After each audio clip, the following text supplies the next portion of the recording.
오늘 이 시간 사무엘 하 말씀을 종합적으로 한번 다뤄보도록 하겠습니다. 구체적인 아주 디테일한 사건들은 여러분이 성경을 꼭 다시 한번 읽어보시길 바라고, 우리가 너무 잘 아는 내용들이기 때문에 하나의 사건들을 쭉 설명하고 있습니다. 이것을 종합적으로 우리가 어떤 관점에서 어떤 이해를 가지고 우리가 말씀을 바라봐야 하는 것인가 라는 그런 성경을 우리가 본질적인 면에서 접근할 수 있도록 아주 디테일한 내용을 다루는 것이 아니고 종합적인 내용으로 한 번 더 다뤄드리고, 사무엘 상하 우리 강의 말씀을 끝내고 이거 연결하여 또 열왕기 상하 편으로 넘어가도록 할 것입니다. 오늘 이 말씀 중에 가장 중요한 내용은 성전 건축이에요. 성전 건축을 위한 준비라는 내용이 아주 사무엘하에는 자세하게 나오고 있습니다. 사울은 죽었고 드디어 다윗이 왕으로 등극하게 되죠. 그의 나이가 30세에 벌써 왕위로 또한 즉위하게 됩니다. 그가 사무엘 선지자로부터 기름 부음을 받은 때를 대략 15세로 대부분 다 추정을 합니다. 그러므로 15년 동안 정말 하나님의 시험을 통해, 그리고 그것을 통과하여 주로 사울을 막대기로 사용하셨죠. 그래서 인정받고 통과하게 됩니다. 그리고는 헤브론을 올라갈까요? 올라가라 하나님 명령하셔서 갔더니 헤브론에 있는 유다 지파 사람들이 이런 다윗을 기름 붓고 왕으로 삼게 되죠.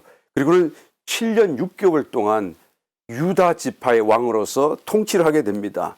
그리고 그 다음에 이스라엘 나머지 지파들이 다시 다 헤브론으로 내려와 가지고 그에게 우리의 왕이 되소서, 그를 모시고 예루살렘으로 올라갑니다. 거기서 기름 붓고 이는 나머지 11개 지파까지 다 합쳐서 온 이스라엘의 왕으로 추대를 받고 33년 동안 통치를 하게 되죠. 예루살렘에서요. 그러니까 도합 헤브론과 예루살렘을 합치게 되면 40년 동안 왕으로서 통치를 하게 됩니다. 이 통치 기간이 정말 하나님이 바라시던 그런 신탁 왕정 시대라고 할 수가 있죠. 왕을 세우셨습니다마는 자기의 왕국이 아니라 하나님의 뜻을 따라 법을 베풀고 또 하나님의 마음을 따라 통치하는 신탁 왕정 시대, 정말 하나님이 그것을 기뻐하셨던 시기가 아니었나 우리는 생각할 수가 있는 것입니다. 다윗은 왕이 되자마자부터 시작하여 계속하여 하나님의 감동과 은혜 속에서, 축복 속에서 주변 나라들을 하나하나 다 정복해 들어가게 됩니다. 블레셋을 필두로 해서 아람, 암몬, 모압, 에돔, 아말렉까지 전부 다 주변 국가들을 다 거의 모든 나라를 치고 그 나라들로부터 이제는 조공을 받는 이스라엘 나라가 말이에요. 이런 때가 있었네요. 그죠? 조공을 받는 그런 위치에 서게 됩니다. 애굽도 밑에 있어요. 이스라엘 밑에. 그 정도였었습니다. 그래서 이처럼 이스라엘이 강력하게 서게 된 이유가 무엇입니까? 성전 건축 때문이다. 우리는 그것을 볼 수가 있어야 돼요. 성전을 건축하기 위하여서 정말 화려하고 위대한 하나님의 성전을 건축하고 난 뒤에 또 주변 국가들이 침범해 들어오고 부수고 불태우고 해서는 안 되겠잖아요. 그래서 모든 주변 정리를 다 하게 하신 거예요. 그래서 위협할 세력이 전혀 남아있지 않을 정도로 이스라엘이 우뚝 서게 된 것이죠. 그런데 다윗은 그런 상황 속에서 또 한 가지 자기 통치 말년에 실수를 하게 되죠. 교만해져 가지고 어깨가 막 굳음살이 생겨 가지고 어떻게 합니까? 내가 이만큼 했구나, 얼마나 위대한가, 이렇게 하면서 인구 조사를 한번 해보자 그랬더니 결국에는 그것도 하나님께서 그를 치심으로써 그냥 엎드리게 되는데요. 그런데 이것도 결국 합력하여 선을 이루어 가시는 하나님의 그 선하신 뜻 가운데서 시작되었고 또 마무리되는 것을 보게 됩니다. 이 사건을 통해서 결국 어떻게 합니까? 다윗은 더 겸손해지고 더 회개하게 되고 더 하나님 앞에 엎드리게 되고 또 그와 함께 이제는 성전을 지을 부지를 확보하게 돼요. 사게 되죠. 이 사건을 통해서 모든 것이 지금 성전을 중심으로 이제는 나라가 아주 튼튼하게 서가는 모습을 보게 되는 것입니다. 역대상하의 역대상의 그 내용을 보게 되면 좀 더 자세하게 이 다윗에 관한 이야기를 거기서 기록해 두고 있는 것을 보게 됩니다. 이 역대상의 저자는 에스라로 알려져 있는데요. 바벨론 유수로까지 포로로 잡혀갔다가 다시 이렇게 돌아오는 과정 속에서 이스라엘의 모든 역사를 되새겨 보면서 하나님의 중심적인 마음과 뜻이 어디에 있는가, 그래서 아주 깊이 통찰력을 가지고 이 말씀을 이제 기록하지 않았겠어요. 물론 성령님의 감동 속에서 기록된 것입니다만은, 그러나 여하튼 그 주제가 그런 중심을 가지고 있습니다. 거기서 이 역대상의 저자가 뭐라고 기록하냐면 다윗이 성전을 그렇게 짓기를 원했고 또 그렇게 사모했는데 정작 하나님은 다윗에게 성전 건축을 허락하지 않는 것을 보게 됩니다. 그가 얼마나 성전 건축을 사모했고 또 그것을 위해서 준비했는지를 역대상 저자는 이 사무엘 하편에 나오지 않는 그 내용을 자세하게 기록하고 있어요. 얼마나 만반의 준비를 했는지 아주 자세하게 기록하고 있습니다. 그것은 다시 말하면 다윗이 얼마나 성전에 대한 애착과 그다음에 마음, 하나님에 대한 사랑 뭐 이런 게 깊었나라는 것을 보여주는 모습이겠죠. 어떻게 했습니까? 대략적으로 우리가 요약을 해보게 되면 첫 번째로 하나님이 거려준 성전 설계도를 받았어요. 다윗도 그렇게 간절히 사모했지만 하나님도 정말 그것을 원하셨던 것을 알 수가 있죠. 성경을 읽어보게 되면 역대상에 가서 보게 되면 친히 하나님께서 손으로 그려주셨다고 그래요. 다윗의 고백입니다. 그러면 그 환상 속에서 하나님의 손이 나타나서 그에게 아마 그려주시는 모양인 것 같습니다. 여하튼 하나님의 손이 자기에게 임하여서 성전을 이렇게 건축하라 하고 그려주시다라는 겁니다. 그래서 성전 설계도를 받아놓아요. 둘째로 성전을 지을 건축 부지를 또 마련하게 되었죠. 인구조사로 인해서 하나님께로부터 징계를 받을 때 그 제사 드릴 장소로서 여부서 사람, 곧 예루살렘 사람, 그 아리우나, 오르난, 타작, 그 마당 모든 주변 땅을 다 함께 금 600세겔을 주고 사게 됩니다. 그래서 지금의 성전 부지 예루살렘 성읍이 완전히 이제는 확보가 되게 된 것이죠. 세 번째로 또 뭘 합니까? 성전을 짓기 위해서는 건축 재료가 필요하지 않겠습니까? 그 건축 재료를 어마어마하게 준비를 했어요. 정말 어마어마하게 준비를 했습니다. 적당히 준비한 게 아니라 깜짝 놀랄 정도로 준비를 했어요. 좀 이따 한번 설명 다시 한번 살펴보겠습니다만, 네 번째 또 뭘 했습니까? 그 건축에 필요한 사람, 장인, 목수, 석공, 기술자 뭐 이런 기술자를 다 또 미리 준비해 놨어요. 참 대단하죠? 그러니까 언제든지 하나님이 렛고 시키면 금방 할 수 있는 그런 상황인 것을 보게 됩니다. 심지어는 이 건축자들을 도와줄 행정 관리들, 방백들까지도 다 확보해가지고 세워놓고 너는 뭐 해라 어떻게 도와줘라까지 다 만들어 놓은 거예요. 참 대단합니다. 여러분, 다윗이 마음이 얼마나 간절했는지요. 그래서 다윗이 성전 건축을 위해서 준비해둔 건축 재료가 얼마나 많았길래 그렇게 어마어마하다고 말합니까? 여러분 놀라지 마시길 바라요. 금이 무려 10만 달란트를 했고요. 모르시니까 잘 그런가 보다 생각하죠. 은은 100만 달란트 은을 준비를 했습니다. 어느 목사님이 이걸 한번 한국 돈으로 한번 계산을 해봤답니다. 이게 10만 달란트면 얼마가 될까? 이게 계산한 당시 한 5,400조 원, 금 10만 달란트, 은 100만 달란트는 한국 돈으로 한 3,600조 원. 여러분 놀라는지 안 놀라는지 제가 안 보이니까 알 수가 없네요. 여하튼 이게 어마어마한 돈인데요. 그래도 감이 잘 안 잡히죠. 솔로몬이 나중에 다윗 아버지 왕국을 물려받아서 더 크게 더 단단하게 하나님의 축복 속에서 이스라엘 왕국을 건설하잖아요. 그리고는 그 거대한 제국을 건설하고 해마다 새 수입으로 세금으로 거둬들인 돈이 얼마였던가 성경에 기록되어져 있는데 1년치 세금이 총 666달란트였어요. 금. 그러니까 지금 금으로 10만 달란트면 그 가격이 얼마가 되느냐고 계산을 해보게 되면 150년 동안 안 쓰고 한 푼도 그냥 계속 차곡차곡 모아야 그 정도 되는 돈이에요.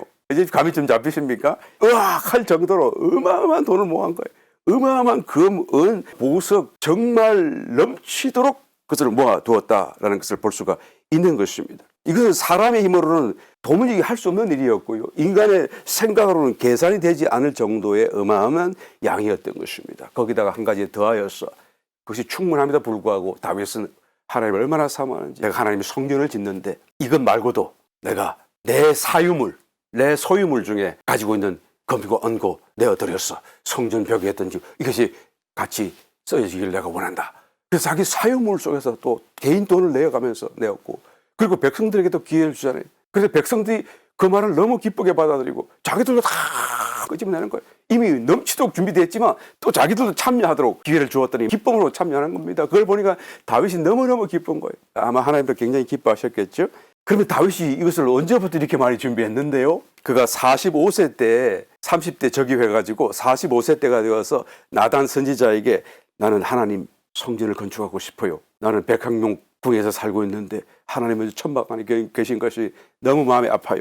나는 하나님이 거하실 집을 성전을 건축하고 싶어요 라고 얘기를 꺼내고, 그리고 65세 정도, 아마 70 가까이 되었을 때 노인이 되어서 떠나기 얼마 남지 않은 그 시기에 이스라엘 모든 방백들, 모든 장관들, 모든 용사, 모든 천부장 백병 다 불러 모으고, 그리고는 거기서 이 마지막 과업을 그들에게 설명하고 맡기면서 어린 솔로몬을 세워두고, 이 어린 솔로몬에게 이 일을 내가 인계하고 간다. 너희들도 힘써 이 일을 꼭 완성해라 라고 유언적인 말씀을 하지 않아요. 그러니까 지금 45세부터 65세까지라고 생각을 하면 20년이고, 만약 70이라고 한다고 하면 한 25년이 되잖아요. 그 기간 동안에 열심히 모은 것입니다. 어디서 모았나요? 수를 셀 수 없는 전쟁을 치른 거예요. 그래서 주변 국가들을 다 정복해 가면서 하나님이 다 그렇게 역사해 주셨겠죠. 블레셋, 아람, 암몬, 모압, 에돔, 아말렉 다 쳐서 거기서 전리품으로 취해온 것들이 대부분이에요. 어마어마합니다. 여하튼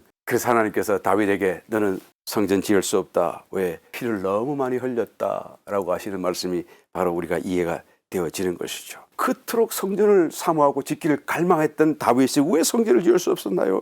하나님은 말씀하시길 너는 피를 심히 많이 흘렸고 크게 전쟁하였다. 내가 내 앞에서 땅에 피를 많이 흘렸은즉 내 이름을 위하여 성전을 건축하지 못하리라 라고 하나님 말씀하신 것을 우리가 찾아볼 수가 있는 것입니다. 그래서 이 사건을, 이 말씀을 다윗이 죽기 전에 다시 한 번 더 백성들 앞에서 확인시키고, 자기는 지을 수 없다, 너무 안타깝다, 사모하지만 할 수 없다, 너희들에게 맡긴다, 어린 솔로몬과 잘 이 일을 마무리해 주기를 바란다 라고 하며 임종을 맞이하게 되죠.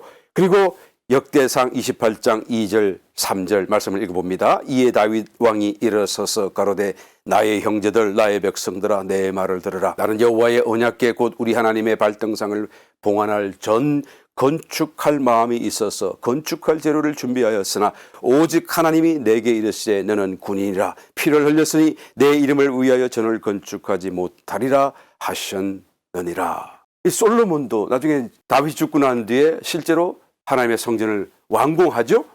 7년 걸려서 완공한 뒤에 그것을 낙성식에서 다시 백성들 앞에서 연설하는 가운데 이 이야기를 다시 한 번 더 인용하여 말합니다. 다윗이 왜 그토록 성전 짓기를 사모했는데, 그토록 성전을 사모했는데, 그렇게 혼신의 힘을 다 쏟아서 성전 짓기 위하여 모든 것을 살아왔고 준비해 왔는데 왜 성전을 자기는 지을 수가 없었나요? 피를 많이 흘렸기 때문이다. 그러면 솔로몬은 피를 전혀 안 흘렸나요?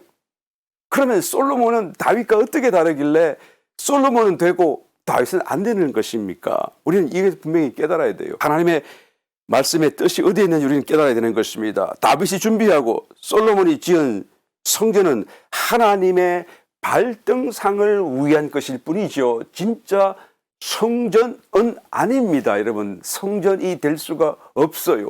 하나님이 그곳에 계실 수가 없잖아요.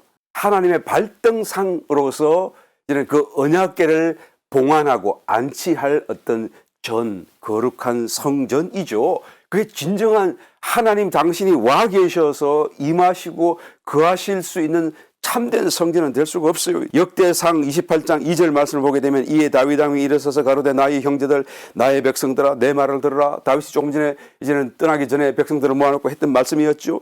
나는 여호와의 언약궤 곧 우리 하나님의 발등상을 봉안할 전 건축할 마음이 있어서 건축할 재료를 준비했다. 언약궤가 하나님의 발등상이고 그 발등상대는 언약궤를 안치해 드릴 하나님의 성전을 준비했다 그 말이에요. 그 다음에 솔로몬이 성전을 짓고 하나님 앞에 봉헌하는 그 기도를 드릴 때 보면 열왕기상 8장 27절 말씀, 하나님이 참으로 땅에 거하시리까 하늘과 하늘들의 하늘이라도 주를 용납지 못하겠거든 하물며 내가 건축한 이 전이오리까. 그죠? 그가 정말 하나님이 보여주신 그 양대로 다 만들었다고 할지라도, 모든 것을 다 쏟아부어 만들었다고 할지라도 여전히 다윗도 알고 솔로몬도 알고 있는 겁니다. 이것이 하나님이 거하실 집으로서의 참 성전이 될 수가 없다라는 것을 얘기해 주죠. 오늘 봉독해드린 우리 본문 말씀 선지자 나단과의 대화 속에도 이 말씀을 하지 않습니까? 우리 본문으로 다시 돌아가 보겠습니다. 7장 4절부터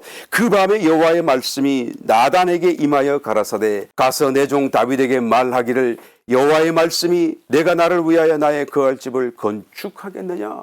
어림도 없다 그 말씀이에요. 6절 내가 이스라엘 자손을 애굽에서 인도하여 내던 날부터 오늘날까지 집에 거하지 아니하고 장막과 회막에 거하며 행하였나니 무릇 이스라엘 자손으로 더불어 행하는 곳에서 내가 내 백성 이스라엘을 먹이라고 명한 이스라엘 어느 지파에게 내가 말하기를 너희가 어찌하여 나를 위하여 백향목집을 건축하지 아니하였느냐고 말하였느냐. 하나님이 원치도 않았고 요구하지도 않았다는 말씀이에요. 그렇게 될 수가 없으니까 말이에요. 사람의 손으로 지은 곳에 하나님이 거하실 수가 없으니까요. 그런 다음에 하나님께서 그래도 하나님을 사랑하여 하나님의 성전을 사모하고 성전을 짓겠다고 하는 그 마음을 가진 다윗을 정말 하나님께서 깊이 사랑하시고 좋아하셔서 다윗을 향하여 마음껏 축복을 하시는 것을 볼 수가 있습니다. 그의 이름을 높이 주실 것과 그의 왕위와 또 대적으로부터 정말 영원한 안녕을 보장해 주실 것을 다 약속하시면서 11절 이하의 말씀 계속해서 이렇게 기록해 두고 있습니다. 전에 내가 사사를 명하여 내 백성 이스라엘을 다스리는 때와 같지 않게 하고 너를 모든 대적에게서 벗어나 평안케 하리라. 여호와가 또 내게 이르노니 여호와가 너를 위하여 집을 이루고. 아니 지금 다윗이 하나님을 위하여 집을 지어드리겠다고 그랬는데 하나님은 다윗에게 반문하면서 내가 나를 위하여 집을 지을 수 있겠느냐? 그런 다음에 하시는 말씀이 내가 너를 위하여 집을 지어주고 그렇게 얘기하시는 걸 보게 됩니다. 하나님이 다윗을 위해서 집을 지어주시겠대요. 이것은 다윗이 살 왕궁을 지어주시겠다 그 말 아닙니다. 여러분 이미 왕궁 같은 나무국에 살고 있잖아요. 그리고 왕궁은 나중에 솔로몬이 다시 13년 걸려서 잘 지어내는 것을 보게 됩니다. 여기서 집이라고 하는 것은 여전히 어떤 거처 성전의 개념으로서 말씀하고 있는 것을 보게 됩니다. 12절 내 수완이 차서 내 조상들과 함께 잘 때에 내가 내 몸에서 날 자식을 내 뒤에 세워 그 나라를 경고케 하리라. 누구입니까? 솔로몬이겠죠. 네가 죽고 나면 네 몸에서 날 자식 곧 솔로몬을 내 뒤에 세워 그 나라를 견고케 하리라. 저는 내 이름을 위하여 집을 건축할 것이요. 그렇죠. 솔로몬이 성전을 건축하게 될 거 아닙니까? 나는 그 나라 위를 영원히 견고케 하리라. 14절 나는 그 아비가 되고 그는 내 아들이 되리니. 이건 좀 이상한 말씀이에요. 어떻게 솔로몬이 하나님의 아들이 될 수 있나요?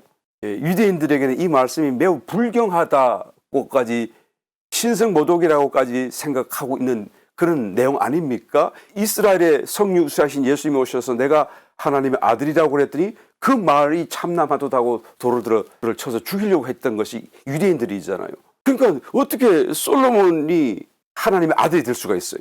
근데 하나님은 그 말씀을 하는 겁니다. 다른 분도 아니고 나는 그 아비가 되고 그는 내 아들이 되니. 그러니까 뭔가 좀 이 말씀이 솔로몬이 아닌 것 같다라는 생각이 들지 않아요? 누구입니까? 예수 그리스도이겠죠. 예수님이 하나님의 아드님이시고 하나님은 그의 아버지가 되신 것을 우리가 너무 잘 알고 있습니다.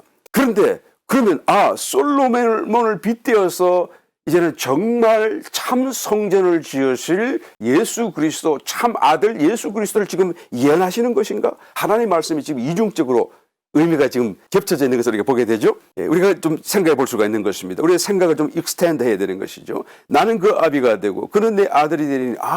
예수 그리스도 신약시대에 성육신하실 주님을 이 말씀 속에 솔로몬 다윗을 다 빗대어서 지금 말씀하시는 건가 보다라는 우리는 생각을 할 수가 있는 것입니다. 저가 만일 죄를 범하면 내가 사람 막대기와 인생 채찍으로 징계하리니. 그러면 또 예수님이 어떤 범죄를 하고 예수님이 무슨 막대기와 인생 채찍으로 징계당할 그건 또 아니잖아요.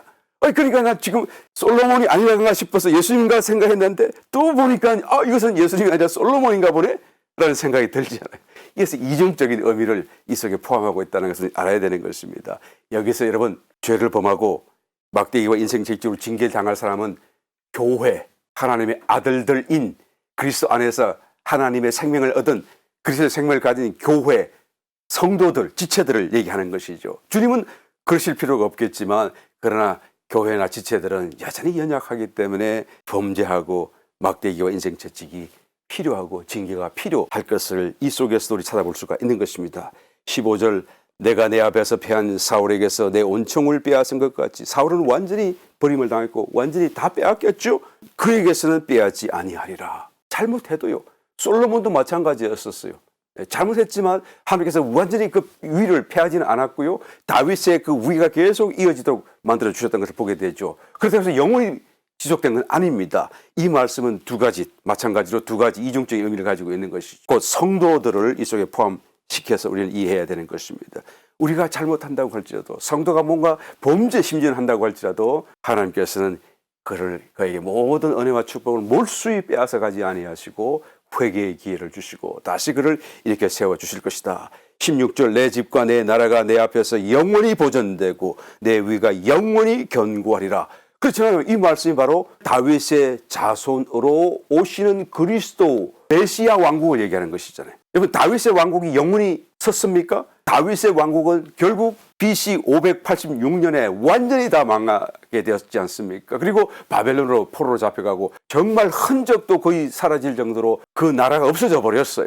여기서 영원히 보존되고 내 위가 영원히 경건이라고 이 말씀을 주시는 것을 우리가 그대로 적용할 수 있는 것은 바로 성육신화에 오시는 다윗의 자손이신 그리스도의 왕국, 메시아 왕국을 말씀하고 있다는 것을 우리가 알 수가 있습니다. 그러므로 이 나단 선지자가 다윗에게 나와서 하나님의 말씀을 전하는 그 말씀 속에 이미 신약 시대를 다 아우르는 위중적인 거대한 하나님의 경륜의 역사들을 포함하고 있는 것을 보게 되죠. 그러니까 다윗이나 솔로몬이나 하나님의 성전을 지을 수 있는 것이 아닙니다. 그들이 지은 것은 발등상을 위한 하나의 어떤 봉안을 하던 처소일 뿐이죠. 진정한 성전은 하나님이 지으셔야 돼요. 하나님만이 지으실 수가 있는 것입니다. 그러니까 나단에게 말씀을 전해주시면서 다윗에게 이렇게 전하라고 그러지 않습니까? 내가 너를 위하여 집을 이루고 그게 하나님께서 성전을 지으시겠다 그 말이에요. 하나님이 우리 속에 성전을 지어주시겠다 그 말이에요. 그것이 진정한 참 성전이 되고 그 성전 안에 하나님이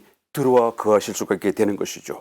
그래서 요한복음 14장 2절 이하의 말씀 내 아버지 집에 거할 곳이 많도다. 예수님이 제자를 떠나시기 바로 직전 날 밤에 일어날 일들을 예언적으로 말씀하시는 부분 아닙니까? 그렇지 않으면 너에게 일렀으리라 내가 너희를 위하여 처소를 예비하려 가노니 그 십자가 고난을 통하여서 죽음을 넘어서 부활하여서 성천하여서 아버지께로 간다는 그 말씀이에요.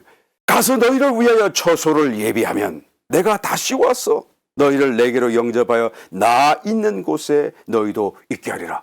그렇죠? 이 처소가 바로 내 집을 말씀하고 있잖아요. 그러면 나 있는 곳이 어디입니까? 그 말씀 쭉 따라 내려가서 보게 되면 23절에서 예수께서 대답하여 가라사대 사람이 나를 사랑하면 내 말을 지키리니 내 아버지께서 저를 사랑하실 것이요 우리가 저에게 와서 거처를 저와 함께 하리라. 그렇죠? 이 거처라는 것이 우리는 생각할 때 주님이 우리를 떠나서 저 하늘에 맨션을 지어놓고 그리고는 우리를 다시 오셔가지고 우리를 끌어당기고 그 맨션으로 우리를 초청하시는 것인가 우리 막연히 생각합니다만은 그렇지 않아요. 정확하게 말씀하고 있잖아요. 내가 아버지께로 가서 처소를 예배를 갔는데 그리고는 그 처소가 예배되게 되면 내가 다시 와서 너희로 내게로 영접하여 내 있는 곳에 너희도 있게 하리라. 그 나 있는 곳이 어디라고 말씀합니까? 23절에 우리가 저에게 와서 믿는 자에게 성도들에게 그 속에 와서 거처를 저와 함께 하리라. 이게 저와 여러분 속에 있다 그 말이에요. 우리 속에 하나님의 성전을 지으셨고 그 성전이 우리 속에 있다는 걸 얘기하는 것입니다. 그러므로 사도 바울은 고린도전서 3장 16절 너희가 하나님의 성전인 것과 하나님의 성령이 너희 안에 거하시는 것을 알지 못하느냐. 그러므로 다윗은 안 되고 솔로몬은 된다라고 말씀하시는 그 하나님의 말씀을 통해서 정말로 그 지상에 있는 솔로몬 성전을 건축하는 과정 속에 일어나는 모든 일들을 통해서 오늘날 우리 속에 성도 속에 지으시는 하나님의 그 참 성전을 예표하고 있다. 가르치고 계시다라는 것을 우리는 깨달아야만 되는 것입니다. 그래서 우리 마음속에 우리가 참된 성전을 건축해 가야 돼요. 이 말씀들을 통해서 다윗과 솔로몬의 그 사건과 역사들을 통해서 말씀을 통했어요. 그래서 각자 마음속에 개인적으로도 성전을 건축하고 또 교회 한 몸 공동체로서도 성전을 건축해 가야 되는데 어떻게 해야 된다고요? 한편으로는 다윗이 되어야 되고 또 한편으로는 솔로몬이 되어야지만이 이것이 가능하게 된다는 것을 보여주는 것입니다. 다윗에게는 너는 군인이다. 영적 군인을 얘기하는 거예요. 싸우라 그 말이에요. 피를 많이 흘렸은적 안 된다 그 말은 너는 피값 때문에 손에 피를 묻혔기 때문에 안 된다 그 얘기를 하시는 게 아니라는 것을 알아야 되죠. 피를 많이 흘린 것은 진멸하라고 하신 하나님의 명령을 순종한 거잖아요. 하나님이 하신 말씀이잖아요. 피를 많이 흘려고 피를 손에 많이 묻혔기 때문에 너는 부정하다 그런 개념이 아니라는 것을 알아야 되는 거예요.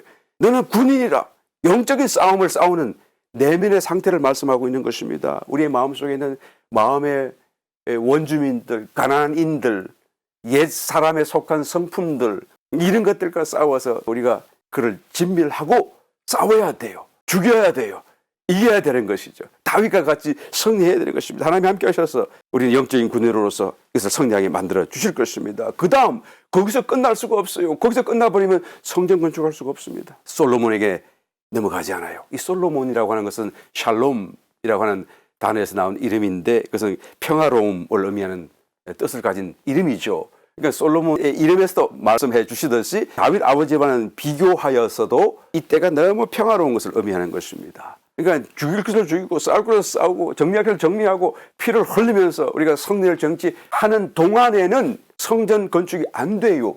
언제가 됩니까? 그것을 넘어서서 이제는 내 마음의 평화, 고요 이런 상태로 우리가 기다리는 기다림이 있어야 되는 것입니다. 그럴 때 어떻게 하죠? 우리가 성전을 건축하는 게 아니라 기다리는 그 가운데 우리가 모든 것을 원수를 쳐서 없애고 비우고 기다리고 있는 그 가운데 하나님이 오셔서 하나님이 그 손으로 성전을 건축하시는 것입니다. 성전은 하나님이 건축하시는 거예요. 고린도후서 10장 4절 이하의 말씀 우리의 싸우는 병기는 육체에 속한 것이 아니요 오직 하나님 앞에서 견고한 진을 파는 강력이라. 우리 하나님 앞에 나와 있기만 하면 우리가 싸우지 않아도 하나님 보좌로부터 나오는 힘에 의해서 우리의 속에 있는 견고한 원수의 진들이 무너지고 부서지고 파헤쳐지고 그리고 열려지게 된다는 것을 의미하죠. 그래서 모든 이론을 파하고 하나님 아는 것을 대적하여 높아진 어떤 교만한 것들을 다 파하고 모든 생각을 사로잡아 그리스도에게 복종케 하니. 그렇죠? 광야 기도 지금 훈련하시는 분은 이 말의 의미가 정말 깊이 깨달아질 것입니다. 모든 생각을 다 사로잡고 복종케 해가지고 생각을 잠재우고 그리고 고요하게 만든다 그 말이에요. 우리가 할 수 있는 건 이거기까지.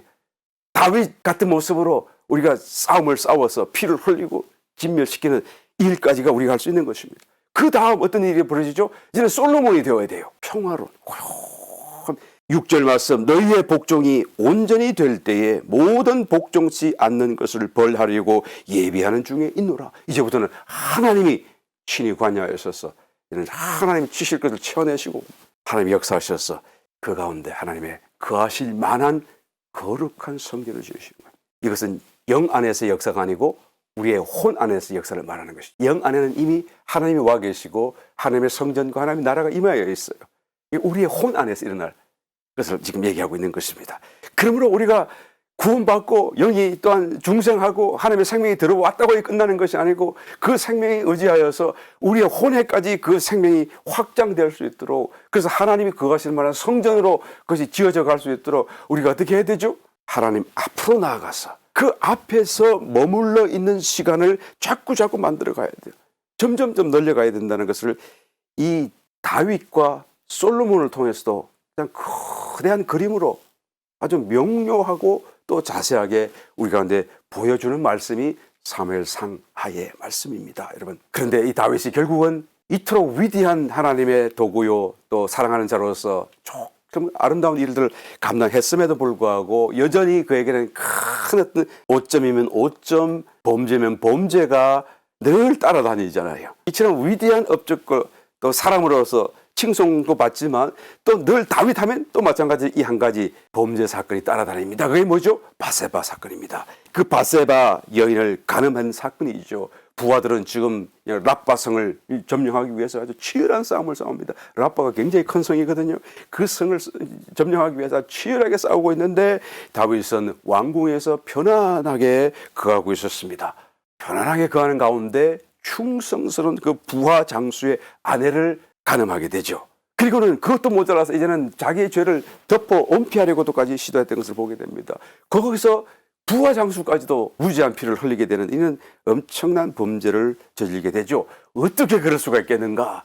우리의 마음속에 정말 이 사건이 이해가 되지 않고 받아들이지 않을 정도로 너무 딴판의 모습을 보여주고 있는데요. 그러나 사실 여러분 이 다윗의 모습을 통해서 다윗을 말하는 것이 아니라 저와 여러분의 상태를 보여주시려고 하는 거예요. 우리의 영적인 상황, 우리의 내면의 상황을 지금 보여주시는 것입니다. 우리의 내면 속에서는 한참 지금 영적인 전쟁이 지금 맹렬하게 일어나고 있는데도 불구하고 나는 그것을 전혀 모르는 채, 전혀 느끼지 못한 채 그냥 편안한 삶을 추구하고 편안하기만을 바라고 편안한 생활만을 내가 바라며 살아가고 추구하며 살아가는 그런 삶을 살아갈 수 있다라는 것을 보게 되는 것이죠. 우리가 조금이라도 불편한 것을 기피하고 편안해지기를 자꾸 목표 삼아 무의식주로 추구하며 살게 되면 결국 어떻게 된다고요? 다윗의 이 범죄 사건 같은 모습으로 우리가 떨어질 수밖에 없다는 것을 강력하게 경고하는 말씀인 것입니다. 우리가 몸을 편안하게 하게 되면 여러분 어떻게 될까요? 몸이 편안해지게 되면 더 열심히 하나님을 찬송하고 더 열심히 하나님을 찾을까요? 아닙니다. 우리가 너무 잘 알잖아요. 내 몸이 그죠? 좀 이렇게 편안해지게 되면 자동적으로 자꾸 육으로 끌려가요. 육신적인 걸 찾아가요. 어떤 게 좀 더 뭐 범죄할 거 없나 그러면서 그 몸이 찾아가는 것을 보게 됩니다. 몸이 괴롭고 힘들고 어려운 가운데서 더 하나님을 찾고 더 하나님께 나아가고 더 하나님을 위하여 뭔가를 섬길 수 있는 것을 보게 돼요. 하나님 일하는 사람도 보게 되면 여러분 시간이 남는 사람이 실업자가 더 많은 일을 하는 것이 아니라 일하는 사람, 일에 쫓기는 사람이 더 많이 잘해요. 참 이상하죠. 여하튼 우리의 몸을 편안하도록 내버려둬서는 안 됩니다. 우리의 삶의 그런 목표가 편안한 것, 우리의 신앙의 목표가 늘 평안한 것을 여러분 우리의 목표로 삼아서는 절대로 되지가 않습니다. 곧 문제가 해결되는 것을 나의 신앙의 목표, 삶의 목표로 우리는 살아가서는 안 된다 그 말이에요. 문제가 있든지 아니면 편안하든지 그 속에서 역사하시는 하나님, 그 하나님의 평강, 하나님의 어떤 인도, 임재, 말씀, 그 하나님의 임재 앞으로 나아가는 그런 목표를 우리는 세워두고 반드시 살아가야 된다는 것을 다윗의 바세바 사건을 통해서 다시 한번 더 강력하게 우리에게 경고가 되는 것을 보게 됩니다. 이 다윗의 실패는 자기 개인의 실패로만 끝나지가 않습니다. 성경을 보게 되면 그 아들 솔로몬에게까지도 계속 연결되는 것을 보게 되죠. 솔로몬이 그렇게 겸손하게 하나님 백성을 내가 다스릴 수 없사니 지혜를 달라고 기도했던 그 어린 솔로몬이 나중에 어떻게 되죠? 다 받고 나니까 편안하게 되니까 자기의 첩이 성경에 기록하기를 1000명이라고 말합니다. 정말로 1000명이에요. 정확하게 처와 첩의 숫자가 합치니까 1000명이라고 성경이 기록하고 있습니다. 그런데 그것도요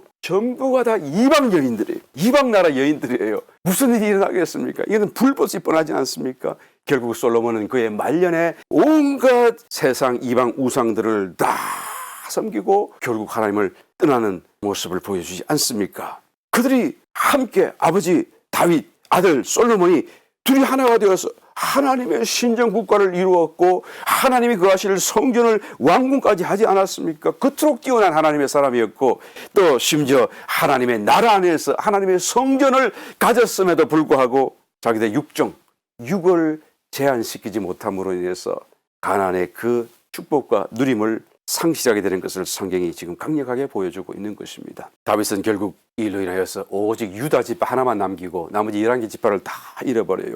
잃어버렸다고 하는 것은 11개 지파에 대해서 왕권도 지위도 상실하고 더 이상 통솔할 수 없는 지경이 되게 되는 것이죠. 그 아들 솔로몬의 때에 결국 이스라엘 왕국은 둘로 또 쪼개지잖아요. 그 욕정 때문에 심판을 받았어. 둘로 쪼개지게 되지 않습니까? 결국 그 둘로 쪼개진 남북 이스라엘 왕조는 결국에는 모두가 결론적으로 패망을 하게 되고 바벨론으로 포로가 되어 끌려가게 됩니다. 그때로부터 전 세계로 정말로 뿔뿔이 흩어지게 돼요. 나라의 흔적도 남지 않을 정도로 뿔뿔이 흐러집니다. 그 말씀은 하나님의 그토록 축복, 약속, 모든 하나님의 어떤 계획, 긍휼이 들어있다고 하는 그 가나안 땅을 잃어버린 것을 얘기하는 거예요. 애굽 땅에서부터 출애굽하면서 약속으로 말씀하셨고 그토록 그들을 격려하면서 끌고 억지로 넣어주셨던 그 가나안 땅 축복을 다 잃어버린 것을 말하고 있는 것입니다. 전 세계로 뿔뿔이 흩어졌던 그 유대인들이 이제 2000년 세월을 지난 뒤에 다시 그 고토로 돌아오긴 왔습니다. 그러나 너무 좁고 작아요. 거기서 눌려져서 이게 살게 되어지긴 합니다만 그것도 평화롭지가 않지 않아요. 주변 국가들이 모두가 다 자기들의 원수국가인데 그것도 아주 철천지 원수국가 정말 헤이츠리드로 가득 차 있는 이스라엘이 이 지구상에 없어져야 된다라고 하는 그 사람들이 자기들의 주위를 온통 둘러싸고 있고 호시탐탐 노려보고 있는 그 상황 속에서 여러분 평화를 누릴 수가 없습니다. 겉으로 돌아왔지만 여전히 안식이 없어요. 그들이 이나마 회복되고 있는 것은 하나님께서 하셨던 그 약속 말씀 또 하나님의 그 거룩하신 이름을 위하여 하나님 당신께서 경륜을 이루고 가시고자 하는 그 뜻 가운데 이렇게 되고 있다라는 것을, 하나님의 은혜의 결과라는 것을 우리가 알아야 하는 것이죠. 이스라엘 백성들이 아직도 하나님을 잘 몰라요. 그리스도를 아직도 깨닫지도 못하고 메시아라도 인정하지 못하고 있는 것을 보지 않습니까? 아직도 육에 속해 있어요. 그리고 조금 더 있으면 이제는 정말 예수 믿는 하나님의 아들들을 그들이 또한 핍박할 것입니다. 여러분, 이 다윗의 육에 의한 그런 어떤 손실이 그냥 한 번으로 끝나는 것이 아니고 얼마나 꼬리에 꼬리를 물고 큰 정말 광대한 부정적인 역사를 일으켰는가, 결과를 가져줬는가. 우리는 여러분 그림과 같이 이 사건을 쫙 한꺼번에 끌어모아서 볼 수 있어야 되고 느낄 수 있어야 돼요. 이 육을 따라 산다는 것과 영을 따라 산다는 삶의 그 결과가 얼마나 큰 차이인가를 여러분 보여주시는 거예요. 우리가 영으로 거듭났지만 우리가 육을 따라 살 수 있잖아요. 성령으로 시작했지만 육으로 끝낼 수도 있잖아요. 이것이 얼마나 심각한지를 지금 여기서 보여주고 있다는 것을 알아야 되는 것입니다. 말씀을 맺겠습니다. 여러분, 사무엘상 하는 우리가 세 가지 문제로 요약할 수가 있습니다. 첫 번째는 가나안을 정복하고 지키는 문제죠. 여호수아 때부터 정복에 들어왔지만 다 못했기 때문에 또 정복하기 남아있어요. 그리고 정복했다고 한다면 또 그것을 지켜야 되는 그 문제를 사무엘상 하에서 보여주고 있습니다.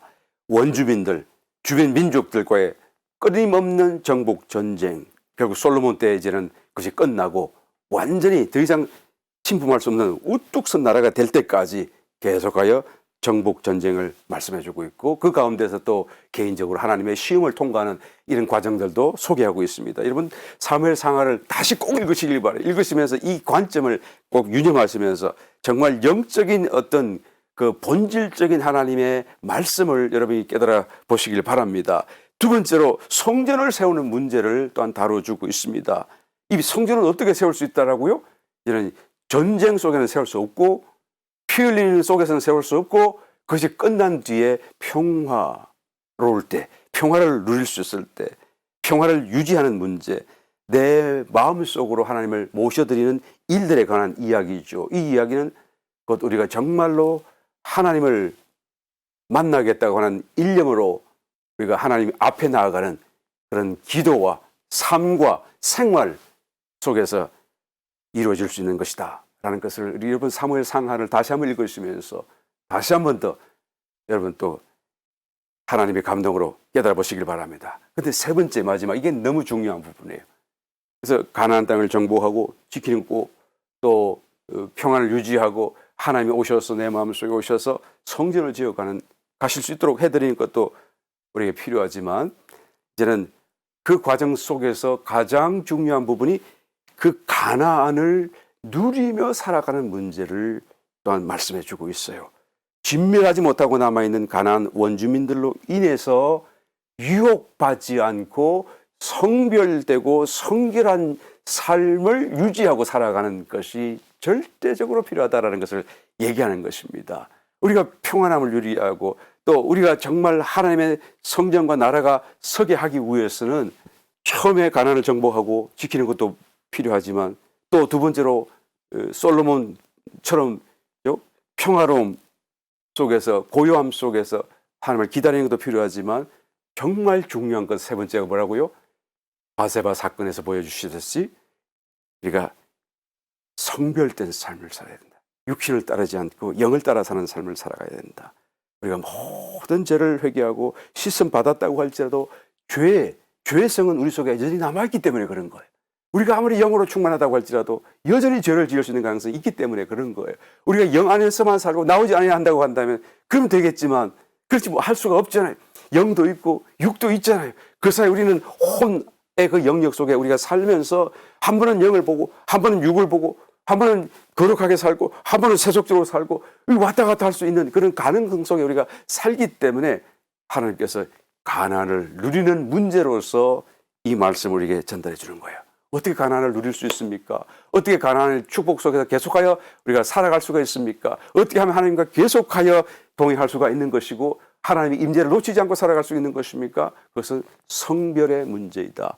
육을 제한하고 위의 것을 찾고 하나님을 찾는 그런 성별의 문제를 말씀해 주고 있다라는 것입니다. 그러니까 영, 혼, 육, 이게 서로 상관관계에서 어떻게 작동하는지 우리가 잘 이해를 하셔서 우리는 어떻게든지 위의 것을 찾고 또 하나님을 추구하는 그리고 육을 제한시키고 멀리하고 떠나나오는 이런 성별된 삶을 우리가 지켜나갈 때에 또 육이라고 하는 것은 스스로 우리가 받아들이지 않는 결단 속에서 성결을 유지해 갈 때 나실인 같은 사무엘 같은 그런 삶을 살아갈 때에 여러분 이 사무엘 상하를 통하여 보여주시던 하나님의 그 놀라운 성전 임재 이 역사가 우리에게 점점 더 강력해지고 솔로몬처럼 끝나지 않고 정말로 그것이 계속되어져서 하나님의 사람으로 새롭게 지는 것을 보게 될 것입니다.